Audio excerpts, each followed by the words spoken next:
Good evening friends, সবাই কেমন আছো? আশা করি তোমরা সবাই ভালো আছো। আমিও খুব ভালো আছি। আচ্ছা, আমাদের কলকাতাতে মানে ঠাকুরা এখানে যেখানে থাকি, সেখানে খুব বৃষ্টি হচ্ছে সন্ধ্যাবেলায়, ভাবলাম একটু চটপটা কিছু খাই। তো আমি এখানে মানে চানাচাট বানাবো আজকে। তো এখানে আমি দেখো নিয়েছি কাঁচা ছোলা, সেদ্ধ মটর, শসা কুচি, পেঁয়াজ কুচি, টমেটো কুচি, ধনেপাতা কুচি, পাতি লেবু, কাঁচা লঙ্কা নিয়ে, যদি লঙ্কা খাই না। আর নিয়েছি বাদাম, ঝুড়ি ভাজা, চানাচুর। চলো একে করে মিক্স করে বানাই। প্রথমে আমি পেঁয়াজ কুচিটা দিয়ে দিচ্ছি, তারপরে দিচ্ছি শসা কুচি, তারপর দিচ্ছি টমেটো কুচি, তারপর দিচ্ছি ধনেপাতা কুচি। এবার দিয়ে দেবো একটু চানাচুর, একটু ঝুড়ি ভাজা,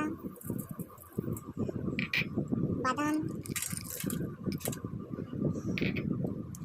পাতিলেবুর রস, হচ্ছে ভাজা মশলা। আমি সব কিছু একসাথে মিক্স করি। হয়ে গেছে, বাইর পাত্রে আমি সার্ভ করে নিয়েছি। ওপর থেকে আমি একটুখানি ধনেপাতা কুচি ছড়িয়ে দেবো, একটুখানি শসা কুচি, পেঁয়াজ কুচি, টমেটো কুচি ছড়াবো, আর একটুখানি সবশেষে ঝুড়ি ভাজা ছড়িয়ে দেবো।